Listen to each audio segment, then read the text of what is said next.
ပိုးမမီသားရဲ့ဘဝခရီးလမ်းကတော့ဆေးကျောင်းသူဘဝကနေအမှုပညာလောကတွေကိုရောက်ရှိလာခဲ့တဲ့ထူးခြားတဲ့ခရီးလမ်းလေးတစ်ခုပါအစပိုင်းမှာတော့ပိုးမမီသားဟာဆေးပညာကိုပဲစိတ်အားထက်သန်စွာနဲ့လေ့လာစည်းပူးနေတဲ့ကျောင်းသူလေးတစ်ယောက်သာဖြစ်ပါတယ်ဒါပေမဲ့ကံကြမ္မာရဲ့အလှည့်အပြောင်းတစ်ခုအနေနဲ့ဂီတလောကရဲ့မင်းသားကြီးဆိုင်းခန်းလိုင်ရဲ့တွဲခေါ်မှုကြောင့်ပရိသတ်တွေကြားမှာစတင်ပြီးလူသိများလာခဲ့တာပါ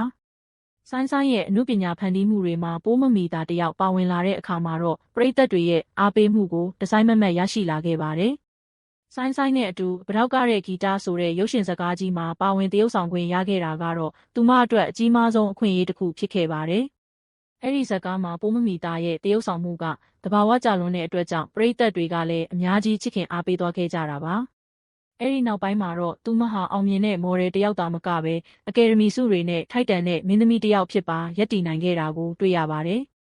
အမှုပညာလမ်းကြောင်းပေါ်မှာစ조사မှုတွေနဲ့အတူကိုတက်တည်ပြနိုင်ခဲ့တာကြောင့်ပရိသတ်တွေရဲ့အချစ်ကိုအပြည့်အဝပိုင်ဆိုင်ထားတဲ့သူတယောက်ဖြစ်လာခဲ့တာပါ။ဒါပေမဲ့ဘဝဆိုတာအမြဲတမ်းပျော်ရွှင်စရာတွေကြီးမဟုတ်တဲ့အတွက်သူမရဲ့ဘဝမှာခါးသီးတဲ့အမှတ်တရတစ်ခုလည်းရှိခဲ့ပါတယ်။လွန်ခဲ့တဲ့တစ်နှစ်အတိအကျမှာတော့သူမရဲ့အချစ်ဆုံးမိခင်ကြီးဟာရုတ်တရက်ကွယ်လွန်သွားခဲ့ရတဲ့အတွက်ပိုးမမီသားတယောက်အလွန်ပဲဝမ်းနည်းကြေကွဲခဲ့ရပါတယ်။မိခင်ဖြစ်သူဟာသူမရဲ့အောင်မြင်မှုတိုင်းမှာအဓိကအားပေးသူတယောက်ဖြစ်တဲ့အတွက်ကြောင့်ပိုးမမီသားအတွက်တော့ဒီဆုံးရှုံးမှုဟာရင်းနှီးမမျှအောင်ခံစားခဲ့ရတဲ့ကိစ္စတစ်ခုပါ။အဲဒီလိုခက်ခဲတဲ့အချိန်တွေကိုကြော်ဖြတ်ရင်းနဲ့ပဲသူမဟာအမှုပညာအလုပ်တွေကိုပိုမိုစ조사ပြီးတော့ဆက်လက်လျှောက်လှမ်းခဲ့တာပါ။လက်ရှိအချိန်မှာတော့သူမဟာအမှုပညာအလုပ်တွေကိုအရင်ကထပ်ပိုပြီးအရှိန်ဟုန်မြင့်ကလှုပ်ဆောင်နေတာကိုမြင်တွေ့ရပါတယ်။အထူးသဖြင့်ပရိသတ်တွေစိတ်ဝင်စားမှုမြင့်မားနေတဲ့ဇာတ်လမ်းတွဲတစ်ခုမှလည်းပိုးမမီသားတယောက်အဓိကဇာတ်ကောင်နေရာကနေပါဝင်သရုပ်ဆောင်ထားပါသေးတယ်။အလုပ်တွေဘလောက်ပဲများပြားနေပါစေသူမရဲ့အမှုပညာတွေကိုပရိသတ်တွေစီတင်ဆက်နိုင်ဖို့အတွက်အကောင်းဆုံးစ조사နေတာကိုတွေ့ရပါတယ်။ဇာတ်လမ်းတွဲတစ်မှာလည်းသူမရဲ့သရုပ်ဆောင်ချက်တွေကပိုမိုရင့်ကျက်လာတဲ့အတွက်ပရိသတ်တွေရဲ့ချီးကျူးစကားတွေကိုအများကြီးပိုင်ဆိုင်ထားပါပြီ။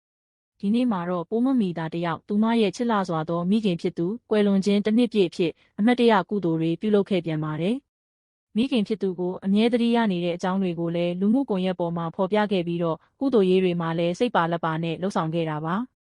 မိခင်တယောက်ရဲ့ကျေးဇူးတရားတွေကိုအမြဲအောက်မေ့တတိရနေတဲ့ပိုးမမီသားရဲ့စိတ်ထားလေးကိုလည်းပရိသတ်တွေကတလေးတစားရှိနေကြပါတယ်။သူမရဲ့ဒီလိုမျိုးသားသမီးကျေးဇူးတရားကိုတည်တတ်တဲ့လုပ်ရက်လေးတွေကိုမြင်တွေ့ရတဲ့အတွက်ပရိသတ်တွေကလည်းအများကြီးဝမ်းမြောက်ဝမ်းသာဖြစ်ရပါတယ်။ပရိသတ်ကြီးလည်းအခုလိုမိဘကျေးဇူးကိုမမေ့ပဲလိမ်မာတဲ့ပိုးမမီသားအတွက်ရောသူမရဲ့မိခင်အတွက်ပါဆုတောင်းစကားလည်းပြောခဲ့ကြပါဦးနော်။